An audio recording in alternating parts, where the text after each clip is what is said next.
नमस्कार दोस्तों, स्वागत है आप सभी का जीवा स्टडी पर। तो हम इस वीडियो में बात करेंगे कि जो पीटीटी एग्जाम है उसकी डेट रिलीज कर दी गई है 16 सितंबर और कल एडमिट कार्ड भी जारी कर दिए जाएंगे। तो लास्ट के 5 दिन या 6 दिन में कैसे तैयारी करें वो हम इस वीडियो में डिस्कस करेंगे। ठीक है, मैं मेरे खुद के अनुभव से आपको बताऊंगा कैसे क्या पढ़ें। ठीक है, तो चलो स्टार्ट करते हैं वीडियो। तो पहले तो हम बात करते हैं कि जीके किस हिसाब से आएगा। तो जीके किस हिसाब से आएगा, तो आप जो बीएसटीसी का एग्जाम हुआ था अभी पीछे, उसका जो जीके उसमें क्या है, सिर्फ राजस्थान जीके आया था। लेकिन जो पीटीटी है उसमें क्या आएगा, करंट भी आएगा। ठीक है, करंट भी आएगा प्लस इंडिया जीके भी आएगा। उसमें इंडिया जीके और करंट का पार्ट नहीं था, उसमें सिर्फ राजस्थान जीके था। लेकिन इसमें करंट जीके और इंडिया जीके भी आएगा और करंट राजस्थान से रिलेटेड करंट भी आएगा। तो आप क्या जीके थोड़ा पिछले साल, क्योंकि एग्जाम क्या अलग मई में होता है हर बार, तो मई में एग्जाम होता है, जिसके मई में जो एग्जाम होता है उसमें करंट जीके पूछते हैं। वो लगभग सितंबर, अक्टूबर, नवंबर, इनका क्या है, करंट जीके पूछते हैं। ठीक है, ज्यादा से ज्यादा जनवरी तक। तो इस बार एग्जाम लेट हो रहा है, लेकिन अब करंट जीके किसका पूछेंगे, कब से कब तक का, उसका कोई भी डिसाइड नहीं है। तो आप क्या 1 साल का करंट जीके पढ़ना चलोगे तो बहुत ज्यादा हो जाएगा, 5 ही दिन बचे हैं। तो आप इसमें ज्यादा टाइम ना गंवाकर आप कोई ज्यादा राजस्थान जीके पर ध्यान दें, क्योंकि सबसे ज्यादा वेटेज उसी का आता है। वो भी आप कोई बहुविकल्पीय क्वेश्चन होते हैं वो पढ़कर चले जाएं। लेकिन आप जो सबसे ज्यादा इस जो 5 दिन में कोई अगर चीज पढ़ना चाहते हो तो वह लैंग्वेज। ठीक है, लैंग्वेज में हिंदी या इंग्लिश, इस लैंग्वेज में अगर आप क्या बाजी मार लेते हो तो आप कई जनों से आगे हो जाओगे। ठीक है, अब लैंग्वेज क्योंकि आराम से पढ़ सकते हो आप 5 दिन में, तो लैंग्वेज में हिंदी या इंग्लिश वो आप पर डिपेंड करती है। क्योंकि एग्जाम पर जो ओएमआर सीट देंगे उस पर आपको हिंदी या इंग्लिश कौन से 50 क्वेश्चन आप करोगे वो डिसाइड करना है आपको खुद को। तो आप पेपर में देख के हिसाब से कर लेना कि आप हिंदी करना चाहते हो या इंग्लिश करना चाहते हो। ठीक है, पेपर से पहले आप डिसाइड कर लेना। ठीक है, क्योंकि पेपर से पहले ही डिसाइड होता है। तो मेरे हिसाब से इंग्लिश बेटर रहती है हिंदी से। ठीक है, कारण कि इंग्लिश में आप क्या है थोड़ा कर सकते हो कि ध्यान में रहता है, लेकिन हिंदी में चारों ऑप्शन एक जैसे लगते हैं वहां पर जाते हैं तब। तो मेरे हिसाब से हिंदी से बेस्ट इंग्लिश रहती है। लेकिन फिर आपके हिसाब से आप देख लेना, हिंदी चूज करो तो लास्ट के 5 दिन आप हिंदी या इंग्लिश जो लैंग्वेज आप चूज करने वाले हो उस पर ज्यादा ध्यान दो, क्योंकि आप 5 दिन में आराम से लैंग्वेज कवर कर सकते हो। ठीक है, ग्रामर करनी है आपको और कुछ नहीं है, ग्रामर ही ग्रामर आएगी सिर्फ। तो ग्रामर आप आराम से क्या है लास्ट के जो 5 दिन या 6 दिन है उसमें कवर कर सकते हो। तो बात करें फिर एक कट ऑफ की बात करते हैं। पहले मैं बीच में कट ऑफ की बात कर लेता हूं कि कट ऑफ क्या है। कोई बोलता है 370 रहेगी साइंस वालों की, आर्ट्स वालों की 280 रहेगी, 300 रहेगी, 320 रहेगी, कोई कुछ ही बोलता है। तो कट ऑफ तो क्या, कट ऑफ वैसे कोई डिसाइड नहीं होती इनकी। ठीक है, कट ऑफ आपकी कॉलेज पर डिपेंड करती है। ठीक है, कॉलेज पर कैसे डिपेंड करती है, 2 वर्ष 3, जो पहले बात तो 4 वर्ष जो बीए बीएड और बीएससी बीएड के छात्र हैं वो क्या है, उनको कोई टेंशन लेने की ज़्यादा ज़रूरत नहीं है। उनका लगभग हो जाता है एडमिशन 320 के आसपास, एकदम आराम से कॉलेज मिल जाती है अपने मनपसंद की। ठीक है, तो बात करें कि 2 वर्षीय बीएड की, तो 2 वर्षीय बीएड में क्या होता है, 2 वर्षीय बीएड में जो एक कॉलेज में 100 सीट होती है तो उसमें से 70 सीट क्या होती है, आर्ट्स की होती है, और 20 सीट साइंस की होती है, और 10 सीट कॉमर्स वालों के लिए होती है। इसलिए यही कारण है कि साइंस की कट ऑफ क्या है, ज्यादा रहती है, कारण कि सीट भी तो कम है। ठीक है, तो अब बात करें कट ऑफ की। कट ऑफ वैसे कोई फिक्स नहीं रहती। अगर आप साइंस से और आपका 360 नंबर है तो उसमें भी क्या है, आपका एडमिशन नहीं हो पहली लिस्ट में, और अगर आपके 350 है उसमें भी आपका पहली लिस्ट में हो जाए। कारण कि मान लो कि 360 वाला स्टूडेंट है, 360 वाले स्टूडेंट ने 10 कॉलेज चूज की, पहली काउंसलिंग की जो फर्स्ट काउंसलिंग होती है उसमें 10 कॉलेज चूज की। यही 350 नंबर वाले स्टूडेंट ने भी 10 कॉलेज चूज की। ठीक है, माना दोनों सेम कैटेगरी से, जनरल से या फिर ओबीसी से। ठीक है, 360 वाले ने 10 की, 350 वाले ने 10 की। तो इन 10 कॉलेजों में सीटों में माना कि सीटें 1000 सीट है, उन 1000 सीटों में से साइंस की सीटें 200 है। तो 360 वाले स्टूडेंट ने जो 10 कॉलेज चूज की है उनमें जो सारे स्टूडेंट हैं उनके नंबर 380 से नीचे है ही नहीं। ठीक है, 380 से नीचे मान ला कि उस कॉलेज में नंबर है ही नहीं।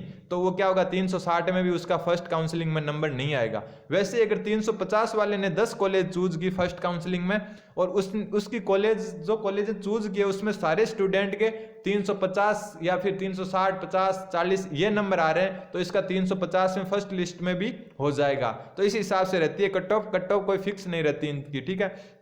तो अब बात करते हैं कि लास्ट के 5 दिन आप लैंग्वेज पर सबसे ज्यादा ध्यान दें, ठीक है। लैंग्वेज, जो भी लैंग्वेज, हिंदी या इंग्लिश, फिर जो जीके, क्योंकि वो जीके का कोई अंत नहीं है, तो जीके आप 5 दिन में इतना कवर नहीं कर पाओगे, फिर भी आप थोड़ा जो क्या है कॉमन जो चीज जीके है वो आप जाकर देखें, क्योंकि इतना हार्ड जीके नहीं आने वाला, ठीक है। और हर एक स्टूडेंट का क्या होता है, एक स्ट्रॉन्ग पॉइंट तो जरूर होता है, चाहे रीजनिंग हो या फिर हिंदी इंग्लिश में से कोई भी लैंग्वेज हो या फिर जीके हो, ठीक है। एक तो क्या स्ट्रॉन्ग चीज होती है, क्योंकि जीके अभी क्या police, Rajasthan police, NTPC, group D, इनके सबके एग्जाम है, तो जीके सब पढ़ रहे हैं, ठीक है। ज्यादातर जो 2 वर्षीय बीएड वाले स्टूडेंट है वो ग्रेजुएशन किए हुए हैं, तो उन्होंने क्या ये पुलिस, जो एनटीपीसी या फिर ग्रुप डी, ये सारे एग्जाम लगभग भरवा रखे हैं, तो उन्होंने क्या जीके पढ़ रखा है। तो जीके इतना भी हार्ड नहीं आने वाला जितना आप सोच रहे हो, एकदम बस क्या करंट के क्वेश्चन थोड़े से गोल मटोल आएंगे। फिर बाकी रीजनिंग, हिंदी और जीके, ठीक है। टीचिंग एप्टीट्यूड को भूल जाओ आप, क्योंकि टीचिंग एप्टीट्यूड सब आपके दिमाग का खेल है, बाकी कुछ नहीं है, कॉमन सेंस से आप कर सकते हो। तो बात करें रीजनिंग, हिंदी और जीके की, तो इन तीनों में से आपका क्या एक सब्जेक्ट तो हर स्टूडेंट का क्या स्ट्रांग होता है, ठीक है। तो आप एक सब्जेक्ट इतना स्ट्रांग है आपका कि आप 120 पार कर जाओ उस सब्जेक्ट में नंबर, तो आप क्या है आराम से एडमिशन पा सकते हो, ठीक है। काउंसलिंग होती है, फिर अगर फर्स्ट काउंसलिंग में नहीं मिले तो सेकंड काउंसलिंग में मिल जाएगी, फिर वेटिंग लिस्ट आएगी। इस हिसाब से आपका एडमिशन 350 40 तक भी हो जाता है साइंस में, और जो आर्ट्स है उसमें जो मेरे सामने ओबीसी का 280 तक हो, 270 80 तक आराम से हुआ है, ठीक है। लड़कियों के 10 से 15 नंबर कम रहती है कट ऑफ लड़कों से, तो इस हिसाब से तो लास्ट के जो अगर 5 दिन में आपको स्ट्रेटेजी है, तो हिंदी या इंग्लिश जो लैंग्वेज उस पर ज्यादा ध्यान दें, क्योंकि लैंग्वेज नंबर नहीं बनते। मेरे खुद के मात्र 72 नंबर बने थे लैंग्वेज में, ठीक है। तो लैंग्वेज पर आप ज्यादा ध्यान दें, ठीक है, क्योंकि हर एक का सब्जेक्ट स्ट्रॉन्ग सब्जेक्ट होता है। अगर किसी की लैंग्वेज बहुत ज्यादा स्ट्रॉन्ग है तो वो फिर क्या रीजनिंग और जीके इन पर ध्यान दे, क्योंकि रीजनिंग भी क्या इतनी 5 दिन में पूरी कवर नहीं होती है, ठीक है। रीजनिंग भी 5 दिन में पूरी कवर नहीं होती है। तो रीजनिंग के क्या एकदम आसान क्वेश्चन आते हैं, जो मैथ वाले और साइंस वाले हैं उनके लिए तो रीजनिंग एकदम इजी से है, ठीक है। क्यों, वो क्या है मैथ से रिलेटेड रीजनिंग होती है, बाकी इतनी भी खास नहीं आती है। पजल आती है एक सर्कल वाली, और ज्यादातर क्वेश्चन आते हैं वो अल्फाबेट सीरीज होती है, जो ABCD पर आधारित सीरीज होती है, इन्हीं पर आते हैं, ठीक है। इन्हीं के बेस के क्वेश्चन आते हैं। बाकी जो सादृश्यता है, श्लोक्स है, एकदम इजी लेवल के क्वेश्चन आते हैं। तो रीजनिंग इतनी आपको परेशान नहीं करने वाली, परेशान करेगा जीके और लैंग्वेज, ठीक है। जीके और हिंदी इंग्लिश में सिर्फ जो भी लैंग्वेज होगी वो परेशान करेगी, और लैंग्वेज में सिर्फ ग्रामर आने वाली है। तो आप मेरे हिसाब से आपको लास्ट के 5 दिन में सबसे ज्यादा अगर किसी पर ध्यान देना है वो है लैंग्वेज पर, क्योंकि जीके आप इतना कवर नहीं कर सकते। ऐसा नहीं कि जीके पढ़ो ही मत, जीके पढ़ो, बस जो मेन चीज है वो याद कर लो। जैसे कोई बहुविकल्पीय क्वेश्चन है, MCQ टाइप के, वो क्वेश्चन आप याद करो, ना कि पूरा जीके पढ़ने बैठ जाओ, ठीक है। लेकिन लैंग्वेज आप 5 दिन में आराम से कवर कर सकते हो। और लैंग्वेज अगर आपके क्या है, जो टीचिंग एप्टीट्यूड है वो अगर आप आराम से करो तो 100 नंबर वो उसमें क्रॉस होते हुए ज्यादा देर नहीं लगती। क्यों? क्योंकि 50 क्वेश्चन है, उनमें नंबरिंग भी 3 2 1 के हिसाब से होती है।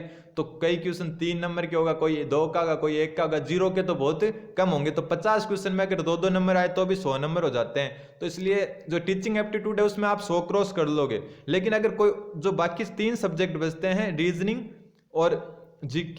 रीजनिंग जीके और लैंग्वेज, इनमें से अगर एक और आप 100 पार करोगे तभी आपके एडमिशन के चांस है, ठीक है। इनमें से एक और आप 100 पार करोगे तो आपका एडमिशन कोई नहीं रोक पाएगा, ठीक है। ठीक, कम से कम 2 सब्जेक्ट में आप 100 पार करो, कम से कम 2 सब्जेक्ट में आप 100 पार करो। वो अलग बात है कि आपके चारों में 90 आ जाए, तब क्या है, तब तो वैसे ही एडमिशन होगा। लेकिन क्या है, एक में अगर कम आ गए तो आपकी गड़बड़ हो जाएगी। इसलिए आप 2 सब्जेक्ट ऐसे रखो। टीचिंग एप्टीट्यूड में लगभग आप 100 पार कर लोगे, लेकिन रीजनिंग जीके और जो लैंग्वेज है उसमें भी क्या आप एक सब्जेक्ट ऐसा रखो जिसमें आप 100 पार कर जाओ, ठीक है। तो वो सबसे बेस्ट है आप लैंग्वेज, क्योंकि लैंग्वेज में हिंदी में तो एकदम क्या है कंफ्यूज हो जाते हैं, चारों ऑप्शन ही क्या सही लगते हैं, इस हिसाब से आती है हिंदी। तो हिंदी में आप ज्यादा ध्यान दो। अगर आप हिंदी चूज करने वाले हो तो 5 दिन हिंदी खूब पढ़ें, ठीक है। हिंदी खूब पढ़े 5 दिन। और अगर आप इंग्लिश चूज करने वाले हो, मेरे हिसाब से इंग्लिश बेटर रहेगी, क्योंकि इंग्लिश में कंफ्यूज नहीं होते इतने, ठीक है, ऑप्शन में कंफ्यूज नहीं होते हैं। हिंदी में अपने क्या बहुत ज़्यादा कंफ्यूज हो जाते हैं। कई बार क्वेश्चन आ जाता है कि उपसर्ग से बना प्रत्यय कौन सा है, नहीं उपसर्ग से बना शब्द कौन सा है, तो चारों ऐसे लगते हैं जैसे निर से ही बने हैं, ठीक है, इस हिसाब का क्वेश्चन आते हैं। चारों ऑप्शन ऐसे लगते हैं जैसे निर उपसर्ग है इनमें। तो इस हिसाब से क्या आप, मेरे हिसाब से इंग्लिश बेटर रहेगा। लेकिन अगर आप हिंदी में अगर स्ट्रांग हो तो हिंदी को थोड़ा सा और पढ़ें, आपके आसानी से नंबर बन जाएंगे हिंदी में। और हिंदी में नंबर क्योंकि बहुत कम लोगों के बनते हैं, इसलिए आप हिंदी जरूर पढ़ें। तो रीजनिंग अगर आपको नहीं आ रही तो आप ज़्यादा कवर नहीं कर पाओगे, ठीक है, 5 दिन में इतना कवर नहीं कर पाओगे रीजनिंग, और जीके भी कवर नहीं कर पाओगे इतना। लेकिन ऐसा नहीं कि जीके पढ़ो ही नहीं, जीके पढ़ो और रीजनिंग में वो टॉपिक पढ़ो जो आपको क्या आ नहीं रहे, बाकी पूरी रीजनिंग ना पढ़े। स्लोग्स आते हैं, जैसे स्लोग्स होते हैं, स्लोग्स में जो होता है कि कुछ गाय भैंस है, इस हिसाब से होता है ना वो स्लोग्स, उनके 2 क्वेश्चन आएंगे लगभग। एक पजल का आएगा, ठीक है, पजल आएगी सर्कुलर वाली, 6 लोग या 8 लोग बैठे होंगे, 6 ही बैठे रहते हैं ज़्यादातर, और उनमें भी 3 क्वेश्चन उसी से पूछेंगे, उस पजल से 3 क्वेश्चन पूछेंगे। बाकी ब्लड रिलेशन के 2-4 क्वेश्चन आ जाएंगे, ठीक है, 2-4 क्वेश्चन ब्लड रिलेशन के, 2 या 3-4 कितने भी क्वेश्चन ब्लड रिलेशन के आएंगे।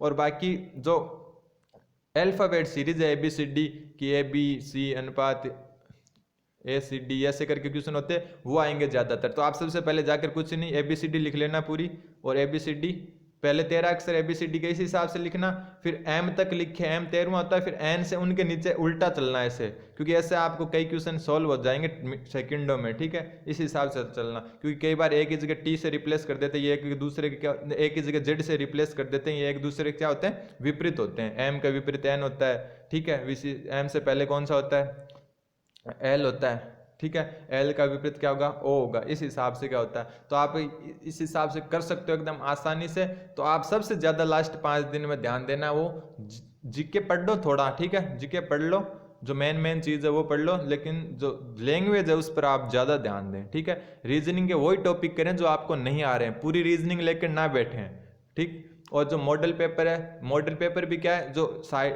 क्या है कहीं पर मिल रहे हैं मॉडल पेपर, वो इतना लेवल उनका इतना अच्छा नहीं है। तो आप मॉडल पेपर के बजाय अपने आप कोई खुद की जो सेल्फ बुक है, बुक की बात करें तो अलग अलग सब्जेक्ट की अलग अलग बुक ले लो, कि जैसे लैंग्वेज की अलग ले ली, फिर रीजनिंग की अलग, या फिर जीके की अलग, इन बुकों से पढ़ो, ठीक है। तो लैंग्वेज पर ज़्यादा ध्यान दें। किसी भी प्रकार की लेटेस्ट आपके अगर नंबर रिजल्ट आने के बाद में आपके अगर नंबर कम बनते हैं, कट ऑफ बताते हुए कि 360 की कट ऑफ रहती है, अगर आपके 340 ही बन रहे हैं, या 340 कट ऑफ रहती है, आपके 320 ही बन रहे हैं, फिर भी मैं आपको सॉल्यूशन बताऊंगा कि कैसे आपका एडमिशन हो सकता है। तो बने रहें जीवा स्टडी के साथ, लाइक शेयर और सब्सक्राइब जरूर करें। धन्यवाद।